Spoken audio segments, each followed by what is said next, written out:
बिस्मिल्लाहिर्रहमानिर्रहीम। अस्सलाम वालेकुम। कैसी है मेरी यूट्यूब फैमिली? उम्मीद करती हूँ आप सब लोग खैरियत से होंगे और अल्लाह ताला के फजल करम से मैं भी बिल्कुल ठीक हूँ। तो आज की वीडियो में जी मैं आपको बनाना सिखा रही हूँ चिकन बंस। बेकरी से भी अच्छे जो थे वो बंस बनकर हमारे रेडी हुए थे। बहुत ही अच्छा इनका टेस्ट था। हस्बैंड को बच्चों को बहुत ज़्यादा पसंद आए थे। लेकिन आज बंस बनाते वक्त जो है हमारे साथ एक हो गया था मिसहैप, तो जो कि मैं आगे चलकर आपको बताऊंगी। इसके लिए जो है मैं आपने मेरी वीडियो को मुकम्मल देखना है, स्किप बिल्कुल भी नहीं करना। तो वीडियो में जो मैं आपको ज़रूर बताऊंगी कि चिकन बंस बनाने वक्त जो है मेरे साथ क्या मिसहैप हुआ। बहुत ही सॉफ्ट बनकर रेडी हुए थे और बाकी की भी सारे दिन की जो है वो रूटीन मैं आपके साथ शेयर करूँगी। तो फिर चलिए बिना टाइम वेस्ट कीजिए जो है वो आज के व्लॉग का हम करते हैं स्टार्ट। तो चिकन बंस बनाने के लिए सबसे पहले जो है वो यहाँ पर हम इसकी डो तैयार कर लेते हैं। तो इसके लिए जो है वो यहाँ पर मैंने 2 कप जो है वो ले लिया था मैदा। मैदे को जो है वो मैंने छान कर साफ़ कर लिया और अब हम इसमें शामिल करेंगे ईस्ट।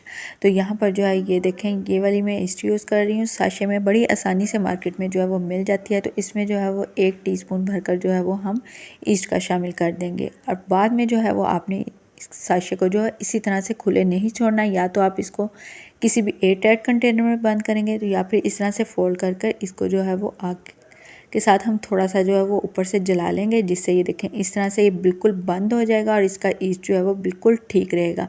जब भी आपको दोबारा यूज़ करना हो आप इसको खोल कर यूज़ करें तो ये बिल्कुल ठीक रहेगा। यहाँ पर हाफ़ टी स्पून जो है वो मैंने इसमें नमक शामिल कर दिया है और 1 टीस्पून भरकर जो है मैंने चीनी का शामिल कर दिया है। 2 टीस्पून जो है मैं इसमें ऑयल के शामिल कर दूंगी और इन तमाम चीज़ों को जो है अच्छी तरह से पहले हम मिक्स कर लेंगे और बाद में जो है वो नीम गर्म पानी के साथ जो है वो हम इसको गूंद लेंगे। तो इसी दौरान आप लोग अगर मेरे चैनल पर नए हैं तो काइंडली मेरे चैनल को जो है वो सब्सक्राइब कर लें और साथ बने हुए बेल आइकन को ज़रूर प्रेस करें ताकि मेरी हर नई आने वाली वीडियो जो है वो आप लोगों को देखने को मिल सके। और जो लोग पहले से ही सब्सक्राइब कर चुके हैं उनका मैं तहे दिल से शुक्रिया अदा करती हूँ। वीडियोज़ अगर अच्छी लगती हैं तो इनको लाइक और शेयर करना भी मत भूलिएगा। डो को जो है वो आपने उस वक्त तक भूनते रहना है जब तक ये आपके हाथ के साथ चिपकना बंद ना हो जाए, क्योंकि इसमें ईस्ट शामिल है तो ये शुरू में जो है वो आपके हाथ के साथ बहुत ज़्यादा चिपकेगी। तो आपने इसको तब तक जो है वो गूंदते रहना है जब तक ये जो है वो इकट्ठी ना हो जाए बर्तन के अंदर और चिपकना बंद ना हो जाए। तो बस ये देखें अब ये हाथ से चिपकना बंद हो गया है। तो अब हम इसके ऊपर जो है वो थोड़ा सा ऑयल लगा देंगे और 2 से 3 घंटे के लिए जो है वो इसको रख देंगे ताकि अच्छे तरीके से जो है वो सेट हो जाए। तो आज जो है वो मुझे खाना नहीं बनाना था क्योंकि 2-3 सालन जो है वो पहले के पड़े हुए थे। तो मैंने कहा कि आज इन्हीं को ही ख़त्म किया जाए। तो सुबह बच्चों और हस्बैंड को भेजने के बाद जो है वो मैंने बर्तन धोए, घर की साफ़ सफाई की और यहाँ पर मैंने अब जो है वो डो गूंद कर रख दी है ताकि ये भी सेट हो जाए। तब तक जो है मैं अपनी वार्डरोब सेट कर लेती हूँ। तो सर्दियाँ जो है वो आने वाली हैं तो इसकी वजह से जो है वो सर्दियों के कपड़े निकालेंगे और गर्मियों के कपड़ों को जो है हम बाय बाय करेंगे। वैसे तो मैंने जो सीज़न चेंज के कपड़े जो हैं वो ना तो पेटी से और ना ही स्टोर रूम से निकालने होते हैं। वार्डरोब में जो है इसी तरह से सबके कपड़े जो हैं वो सेट होते हैं, गर्मियों के भी और सर्दियों के भी। बस ये कि ऊपर वाले खानों में जो है वो रख देती हूँ फिर मौसम चेंज के कपड़े, और जो कपड़े चाहिए होते हैं उनको मैं नीचे अलमारी में सेट कर लेती हूँ। तो ये देखें ये मेरे हस्बैंड की जो है वो वार्डरोब है। इसी में जो है वो उनके सारे गर्मी सर्दी के जो है वो कपड़े सेट हैं। तो जो कपड़े जो हैं वो मुझे नहीं चाहिए होते फिर उनको जो है मैं इस तरह से तह लगाकर उनके ऊपर जो है वो कपड़े डाल देती हूँ ताकि इनमें डस्ट ना पड़े। और इधर वाले हिस्से में जो है वो उनके हैंगिंग वाले कपड़े हैं। ये देखें सारे कोट वगैरह जो हैं उनके यहाँ पर मैंने हैंग किए हुए हैं। नीचे जो हैं वो उनके सारे शूज़ वगैरह रखे हुए हैं और दूसरी तरफ जो है वो कपड़े जिनको मैंने तय लगा कर रखना होता है वो मैं सारे तय लगा कर रख देती हूँ। तो चलिए अब हम जो है वो गर्मियों के कपड़ों को जो है वो बाहर निकालते हैं और इन सामने वाले 2 खानों में जो है वो मैं सेट कर दूंगी सर्दियों के कपड़े। ये देखें इस तरह से मैंने जो है वो कपड़े रखे होते हैं। जो सीज़न आउट के कपड़े होते हैं उनको मैं रख कर तो ऊपर इस तरह से कपड़ा डाल देती हूँ ताकि इन पर डस्ट ना पड़े। बेशक आपने जो है वो अलमारी में रखे हुए हैं लेकिन उसके बावजूद जो है वो अलमारी के अंदर भी डस्ट आती है। तो इसलिए जो है मैं इनके ऊपर कपड़ा ज़रूर डाल देती हूँ जो सीज़न आउट के कपड़े होते हैं ताकि इनके ऊपर डस्ट ना पड़े और ये बिल्कुल साफ़ सुथरे रहें। ये देखें सबसे ऊपर जो हैं वो जैकेट्स और मोटे वाले जो हैं वो स्वेटर पड़े हुए हैं और उसके बाद जो नीचे कपड़े पड़े हुए हैं वो थोड़े हल्के वाले हैं जो कि बहुत ज़्यादा सर्दी में नहीं पहने जाते। तो अभी ये ऊपर वाले खाने को तो जो है मैं नहीं छेड़ूंगी क्योंकि अभी बहुत ज़्यादा सर्दी नहीं आई है।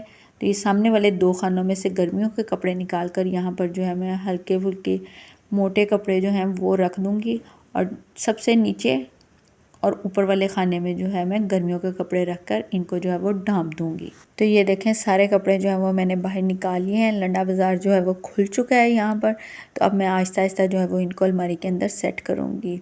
तो हर किसी का जो है वो अपना तरीका होता है, अपना स्टाइल होता है, जिस तरह से जो वो अपने घर को, अपनी अलमारियों को जो है वो ऑर्गेनाइज़ करता है।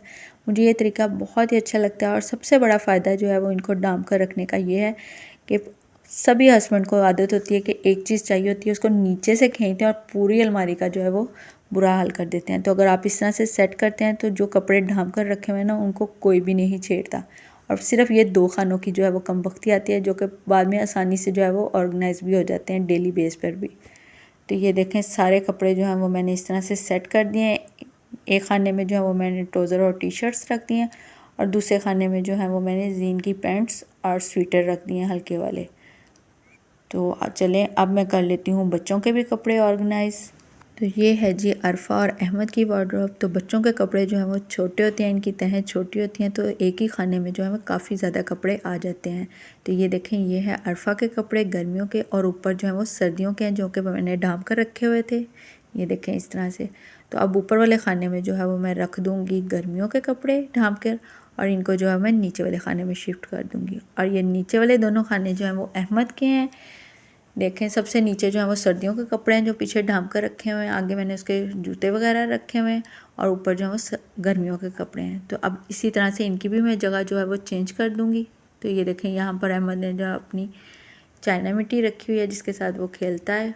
तो लीजिए यहाँ पर जो है वो अहमद के भी सारे कपड़े जो हैं वो मैंने बाहर निकाल लिए हैं। तो अब मैं इनमें से जो है वो कपड़े जो कि अहमद को छोटे हो गए हैं या जिनके कलर फेड हो चुके हैं, अब नहीं पहनाने वाले, तो वो मैं पहले अलग कर लूँगी। तो इसके लिए जो है सबसे पहले मैं अलमारी में लगा लूँगी कपड़ा। ये देखें कितनी ज़्यादा डस्ट है, क्योंकि सबसे नीचे वाले खाने में जो है वो अहमद के साथ जूते भी पड़े होते हैं, तो उसकी वजह से जो काफ़ी डस्ट इसमें है। तो कपड़ा सारे खानों में जो है मैं पहले कपड़ा फेर लूँगी और फिर इनमें से जो है वो अहमद के कपड़े सारे सर्दी गर्मी के अलग करूँगी और जो छोटे हो चुके हैं वो भी अलग करूँगी। तो इस तरह से जो है वो बहुत ही फ़ायदा रहता है। जो पुराने कपड़े होते हैं वो निकल जाते हैं। ये देखें ये सारे पुराने कपड़े जो हैं जो कि उसको छोटे हो चुके हैं मैंने निकाल लिए हैं। तो मज़ीद जगह बनती रहती है नए आने वाले कपड़ों के लिए भी। तो बाकी उसके कपड़े भी जो हैं वो सारे मैंने सेट कर लिए हैं। ये सेंटर में जो है सारे मैंने ट्राउज़र रखे हैं, एक साइड पे शलवार कमीज़ और शर्ट्स रख दिया और दूसरी साइड पे जो है अपर रख दिया। और जैकेट्स जो हैं वो अभी मैंने नीचे ही रखी हुई हैं। इनको जो है मैं अभी कवर कर दूँगी, क्योंकि अभी बहुत ज़्यादा जो है वो सर्दी नहीं आई, तो इनका भी इस्तेमाल नहीं होगा। तो बस इसी तरह से जो है मैंने अरफा के कपड़ों की भी जो है वो सेटिंग कर दी थी। देर हो रही थी, बंस भी बनाने थे, फिर गैस चल जानी थी, तो इस वजह से जो है उसकी मैंने वीडियो नहीं बनाई। उसके भी छोटे हुए कपड़े जो है वो मैंने अलग कर दिए थे और बाकी कपड़ों की जो है वो अच्छे तरीके से सेटिंग कर दी थी। तो फिर चलिए अब हम चलते हैं अपनी बकिया रेसिपी की तरफ। तो अब जो है यहाँ पर हम बंस की जो है वो स्टफिंग तैयार कर लेंगे। तो पैन में जो है वो 3 से 4 टेबलस्पून जो है वो मैंने कुकिंग ऑयल के ले लिए थे और अब हम इसमें डालेंगे एक मीडियम साइज़ का प्याज और अब जो है वो हम इसको ऑयल में जो है वो सौते कर लेंगे। आपने इसका कलर जो है वो सिर्फ चेंज करना है, इसको जो है वो ब्राउन कलर नहीं देना है। तो जैसे ही प्याज का कलर जो है वो चेंज होगा तो हम इसमें डाल देंगे 2 टेबलस्पून जो है वो मैदे के और इसको भी जो है वो 1 मिनट के लिए भून लेंगे और फिर आधा कप जो है वो इसमें दूध का शामिल कर देंगे। दूध शामिल करने के बाद जो है वो इसको अच्छी तरह से करेंगे मिक्स। और यहाँ पर हाफ़ कप जो है वो मेरे पास श्रेड किया हुआ चिकन था, ये भी हम इसमें शामिल कर देंगे। चिकन डालने के बाद जो है इसको करेंगे अच्छी तरह से हम मिक्स और इसमें डाल देंगे स्पाइसेस। तो यहाँ पर जो है वो मैंने नमक, काली मिर्च और कुटी हुई लाल मिर्च का इस्तेमाल किया है। स्पाइसेस जो है वो आप अपने टेस्ट के हिसाब से जो है वो कम और ज़्यादा डाल सकते हैं। और बस अब हम इसको पकाएंगे। तो जैसे ही ये गाढ़ा हो जाएगा तो हम इसमें सिरका, सोया सॉस और चिली सॉस भी ऐड कर देंगे और 1 से 2 मिनट मज़ीद पकाकर जो है वो इसको उतार लेंगे। बहुत ईजी ये स्टफिंग है और बहुत ही जल्दी जो है वो बनकर रेडी हो जाती है। तो यहाँ पर जो है वो 3 घंटे गुजर चुके थे डो को रखे हुए, तो इतनी अच्छी तरीके से जो है वो ये राइस हो चुकी थी, बहुत ही अच्छी जो है वो बन चुकी थी। देखें कितनी परफेक्ट जो है वो डो हमारी बनकर रेडी हुई है। तो बस अब हम जो है वो इसको निकालेंगे और किचन काउंटर पर जो है वो अच्छी तरीके से जो है वो इसको मसल लेंगे ताकि ये अच्छे तरीके से स्मूथ हो जाए। थोड़ा सा जो है वो पहले हम मैदा डस्ट आउट करेंगे और उसके ऊपर जो अच्छे तरीके से जो है वो इसको गूंद लेंगे। 2 से 3 मिनट मज़ीद इसको भूनने के बाद जो है वो हम इसके बना लेंगे पेड़े। तो ज़्यादा बड़े जो है वो आपने पेड़े इसके नहीं बनाने हैं, क्योंकि बेक होने के बाद जो है ये मज़ीद बड़े हो जाएंगे। तो यहाँ पर जो है वो मैंने 4 पेड़े बना लिए थे। चिकन बंस जो है वो यहाँ पर मैं देचकी में बना रही हूँ, तो मेरे पास जो है वो बेकिंग ट्रे जो है वो नहीं है, तो यहाँ पर जो है मैं देचकी का ढक्कन इस्तेमाल कर रही हूँ। आप भी कर सकते हैं, परेशान होने की बिल्कुल भी ज़रूरत नहीं है। बहुत अच्छी तरीके से जो है इस पर भी बेक हो जाते हैं। तो इसको मैंने अच्छी तरीके से जो ऑयल लगा लिया था। पेड़ों को जो अब मैं यहाँ पर फैला लूँगी और इसमें जो है वो चिकन की स्टफिंग जो हमने बनाई थी वो थोड़ी सी रख कर दोबारा जो है वो इसका पेड़ा बना लूँगी और इसको रख दूँगी इसी ढक्कन के ऊपर। अच्छे तरीके से जो है आपने पहले इसको ऑयल ज़रूर लगा लेना है, वरना आपके बंस जो हैं वो बेक होते वक्त नीचे से चिपक जाएंगे। तो ये देखें यहाँ पर जो है वो बाकी की बंस भी में जो है वो मैंने बना लिए थे और 10 मिनट के लिए जो इनको मज़ीद छोड़ दिया था ताकि ये मज़ीद जो है वो राइस हो जाएं। तो अब यहाँ पर जो है एक अंडे की मैंने जर्दी ले ली थी। अच्छी तरीके से इसको मैं फेंट कर तो ब्रश की मदद से जो है वो इसके ऊपर लगा दूंगी। अंडे की जर्दी लगाने के बाद जो है मैं इसके ऊपर सफ़ेद तिल और कुलवंजी लगा दूंगी इसकी खूबसूरती को बढ़ाने के लिए। तो कढ़ाई जो है वो मैंने पहले से ही चूल्हे पर रखी हुई थी, उसमें नमक डालकर, ताकि इसमें जो है वो अच्छे से हीट जो है वो जमा हो जाए और बंस जो है वो बहुत अच्छे से बेक हो जाएं। तो ये देखें यहाँ पर जो है वो प्री हीट हो चुकी है। तो अब जो है वो बहुत एहतियात के साथ जो है वो हम इसमें बंस रख देंगे और इसको जो है वो ढाँप देंगे दोबारा से। बेक करने के लिए जो है वो आपने उस देचकी का इस्तेमाल करना है जिसमें से जो है वो हीट बिल्कुल बाहर ना निकलती हो, और इसको जो है वो 25 से 30 मिनट के लिए जो है वो आपने बेक कर लेना है।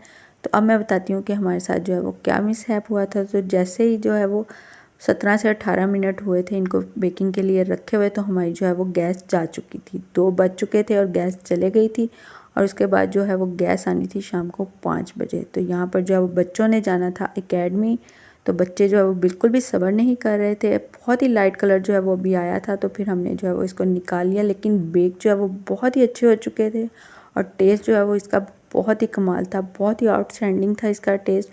हस्बैंड को और बच्चों को बहुत ही ज़्यादा पसंद आए थे। तो अभी जो है मैं आपको इनकी कटिंग भी करके दिखाती हूँ। अंदर से बिल्कुल जो है वो पके हुए थे। स्टफिंग जो है वो तो पहले से हमारी ऑलरेडी जो है वो बनी हुई थी। तो ये देखें बहुत ही सॉफ्ट थे हमारे बन, बहुत ही अच्छे कुक हुए थे। तो आपने जो है वो इनके कलर्स पे नहीं जाना कि इनके ऊपर जो है वो गोल्डन ब्राउन कलर क्यों नहीं आया। वो इस वजह से क्योंकि हमारी गैस चली गई थी और सिलेंडर में भी बिल्कुल आज गैस नहीं थी, वरना मैं उसके ऊपर जो है वो इनको बेक कर लेती और अच्छा सा कलर जो है वो इनके ऊपर आ जाता। तो ये देखें बस टेस्ट इनका बहुत ही लाजवाब था। तो आप लोग भी इनको ज़रूर ट्राई कीजिएगा और कमेंट बॉक्स में मेरे साथ ज़रूर शेयर कीजिएगा कि आपके बंस जो हैं वो किस तरह के बनकर रेडी हुए थे। ये देखें बैक से भी मैंने आपको दिखाए हैं, बहुत ही अच्छे जो है वो हमारे बंस जो है वो कुक हो गए थे और टेस्ट इनका बहुत ही मज़े का। तो बच्चों को एकेडमी भेजने के बाद जो है मैं चली गई थी मार्केट। तो हमारी मार्केट में जो है ये प्लास्टिक की बहुत बड़ी शॉप थी जहाँ पर हर तरह के जो है वो बर्तन मिल जाते थे प्लास्टिक के। तो यहाँ पर मैं गई थी, मुझे चाहिए था एक छोटा टब और डिब्बा लॉन्ड्री में रखने के लिए। तो ये देखें ये वाला टब और डिब्बा जो है वो मैंने ख़रीदा था। इसका डिब्बे का कलर जो है वो बिल्कुल इसके साथ सेम जो है वो मैच नहीं था। जो कलर इसके साथ मैच था उसका जो है वो मटेरियल इतना मुझे अच्छा नहीं लग रहा था, बहुत ही जो है वो ख़राब मटेरियल था। तो फिर मैंने ये वाला ले लिया कि चलें कोई बात नहीं, लॉन्ड्री में ही रखना है। छोटे मोटे हाथ से धोने वाले कपड़े जो हैं वो धोने के लिए छोटा टब जो है वो ठीक रहता है। तो जो पहले मेरे पास टब था वो टूट चुका था, और ये जो चौकी है ये मेरे पास पहले से ही थी, तो बहुत अच्छा जो है वो पेयर बन चुका था। तो बस यही 2 चीज़ें मैंने ख़रीदी और फिर मैं आ गई थी घर वापस। तो यही था आज का मेरा व्लॉग, जो कि उम्मीद करती हूँ आपको बहुत ही पसंद आया होगा। फिर मुलाकात होगी अगले व्लॉग में। अल्लाह हाफिज़।